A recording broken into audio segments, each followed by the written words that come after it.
Hi guys, welcome back to Just Talking, where I talk at you and you sometimes listen.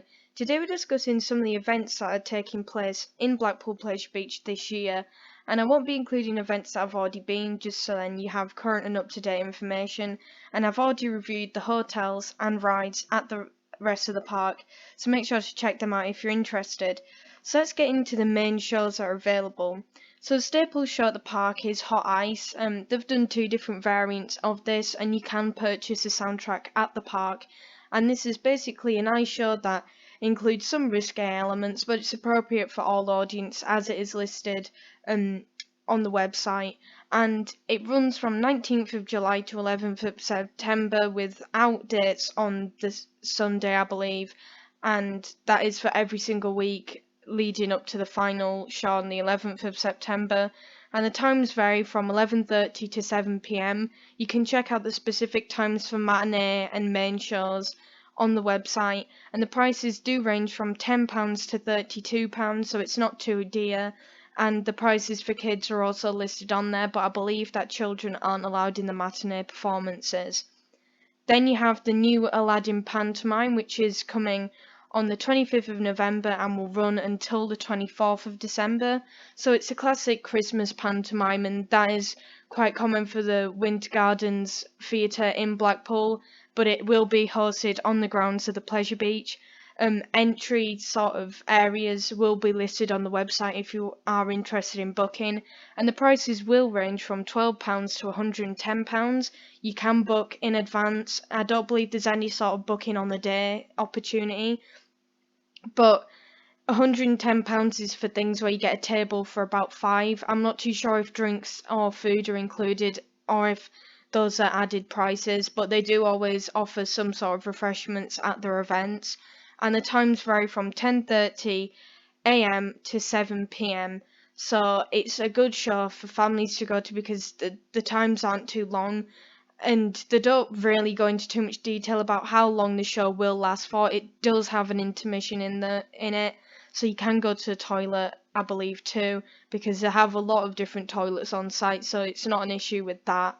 And it will just be a family pantomime based on the Aladdin show. I'm not too sure if they've done many pantomimes in the past, but Blackpool always does make sure they have a great cast for it, as well as Hot Ice. They do have a lot of professional and Olympic ice skaters in that as well. Then you do also have Nickelodeon Slime Fest, on par with the Nickelodeon sponsorship, which I discussed in my last Blackpool Pleasure Beach video. And you can go and see people like Diversity on there. They've been on there for, I believe, all 3 years that it has run for.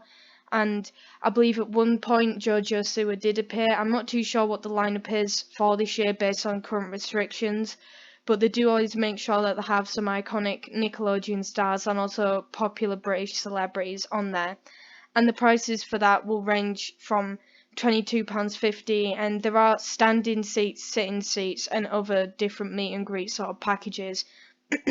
And that will run from the 16th of October to the 18th of October, and there are two shows a day, which is 11 p.m. to 6 p.m, and I believe this show lasts for about 90 minutes as it is listed on the site. You can also get slime pit tickets, which includes getting slimed by the classic slime, of course, and it's basically like a concert of performances, which includes dancing, singing. I believe sometimes they have comedy acts on, and also watching famous people get slime poured all over them. And the lineup will later be announced, but there's only been two people who have been announced, and I can't remember the second one. I can remember that Diversity definitely will be there though. And that's really for ages probably 6 to 15 mainly as its target audience, but anyone can go, but certain seats are restricted to 15 years and younger, so you just have to check that out on the website. There are also walk the rides and late night riding available.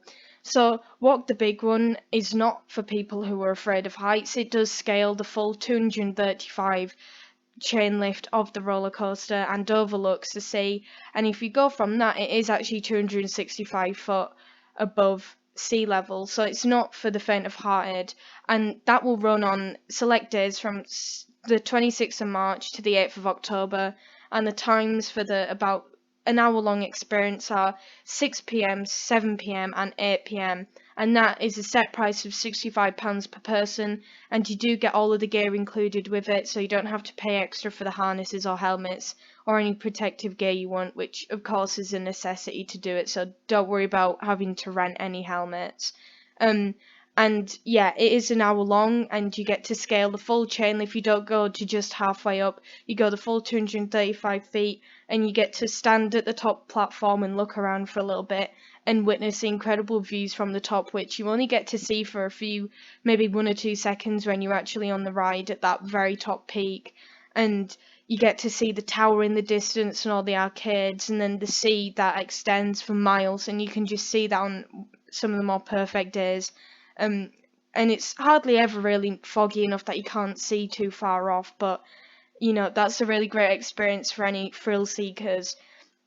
You then have the late night riding, which will run from in select days from the 24th of July to 30th of October, and this extends the opening times from 10 p.m. to 10 p.m. And normally the opening times are 10 a.m. to about 5 p.m. It really depends, or to 7 p.m. on normally weekends or summer weeks.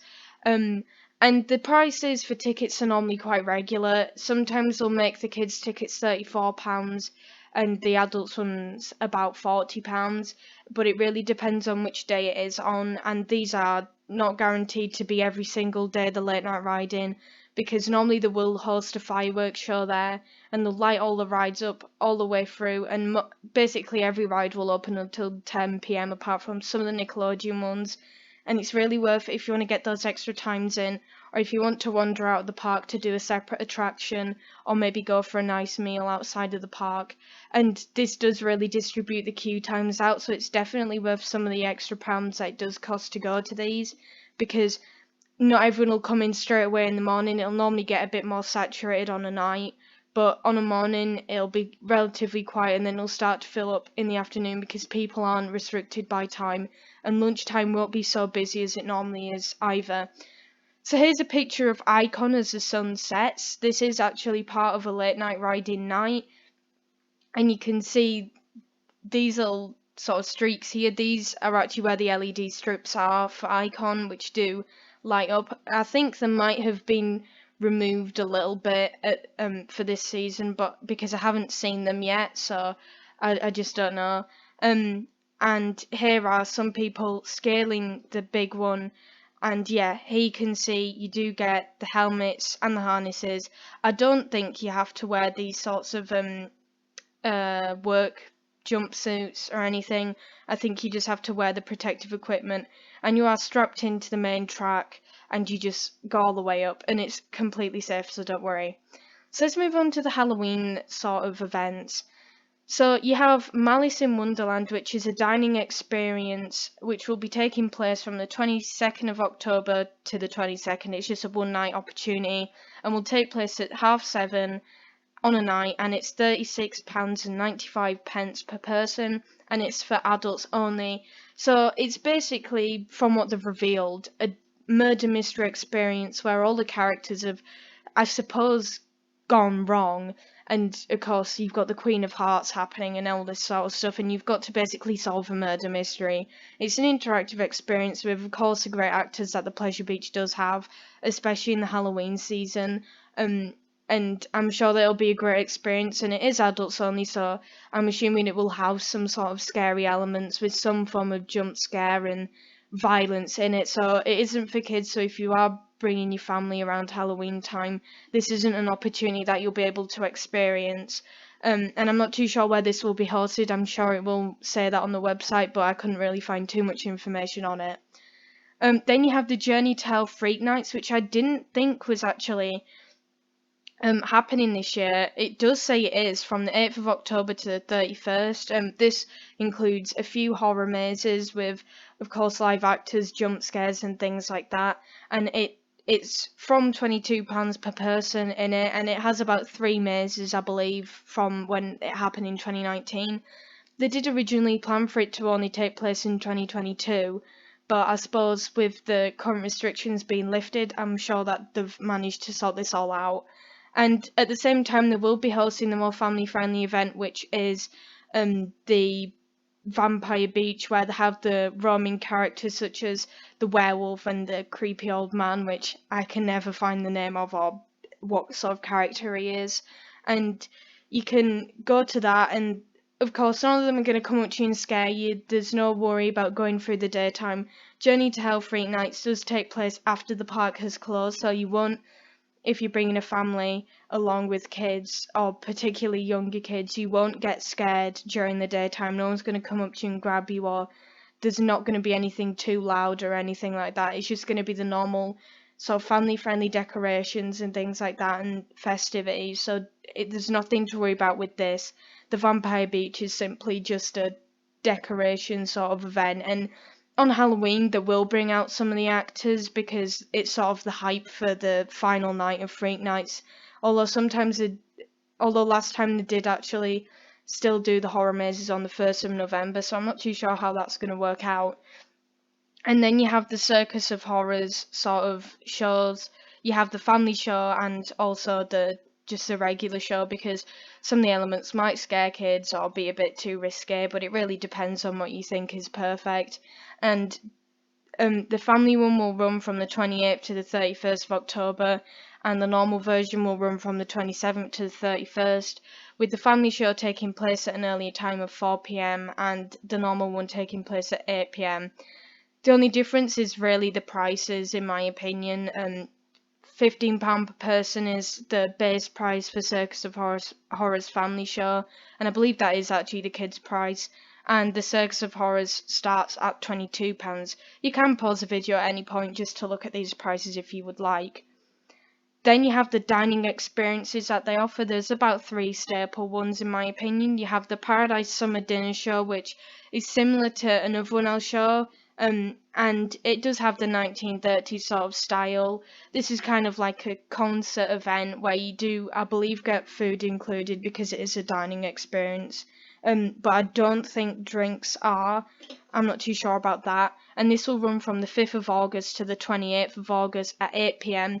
So maybe not the best for families with younger kids, but if you have older kids, then that it's absolutely fine. And I believe that the show runs for about 90 minutes to 2 hours, and it doesn't really have an intermission, I don't believe, because most of the dining shows, you just sit down and eat, and you can go to the toilet when you want, and there's no issue with that. You're not going to really miss anything, because the dining shows mainly are concerts.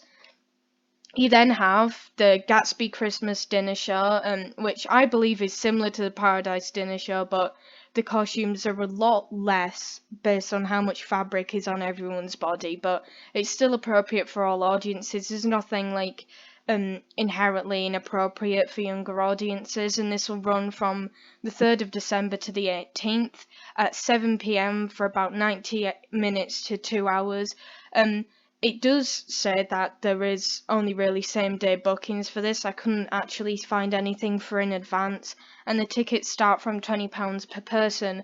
There are advanced packages for these for more people to dine, and also for more sort of exclusive seating and better, like maybe a free bottle of wine, I believe they normally do, in a higher price package.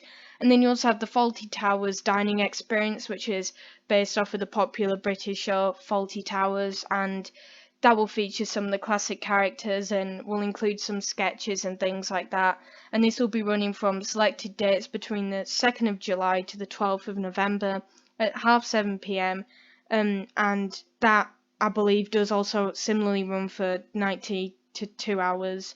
90 minutes to 2 hours, and the tickets are a little bit higher at £36.95 per person, with also higher bundle tickets for people who do want more people to dine in certain packages as well.